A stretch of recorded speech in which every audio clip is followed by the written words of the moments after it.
লন্ডনে ঈদ উদযাপন করছেন বিএনপির দুই শীর্ষ নেতা। দীর্ঘ ৮ বছর পর বিএনপি চেয়ারপারসন বেগম খালেদা জিয়া কাছে পেলেন তার পরিবারের সদস্যদের।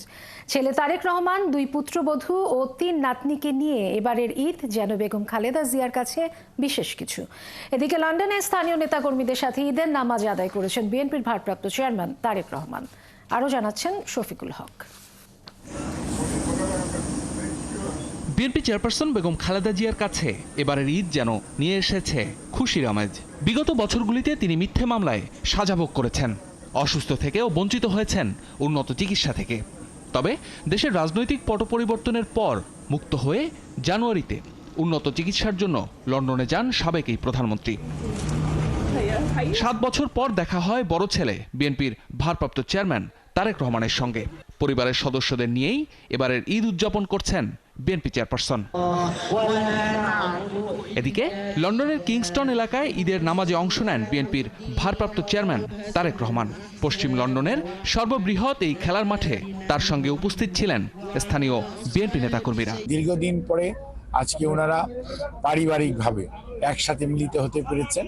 এটি স্বাভাবিকভাবে আল্লাহর কাছে লাখ লাখ শুকরিয়া যে ওনারা একটু মানসিকভাবে যে কোনো সমস্যায় অনেকটা সুস্থ তা বোধ করছেন, উৎফুল্ল আছেন, কারণ মানসিক এক ধরনের শান্তিতে আছেন।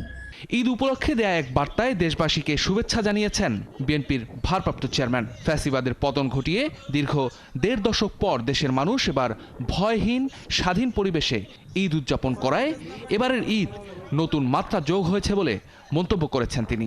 ঈদ উল ফিতর উপলক্ষে আমি বাংলাদেশ সহ বিশ্ব মুসলিম উম্মার প্রতি জানাই আন্তরিক শুভেচ্ছা, অভিনন্দন ও মোবারকবাদ। ঈদ মোবারক।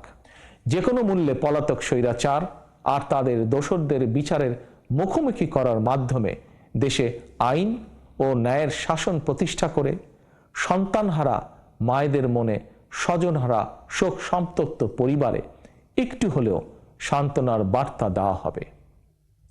এবারের ঈদে এটাই হোক আমাদের অঙ্গীকার, আমাদের শপথ। শফিকুল হক, ৭১।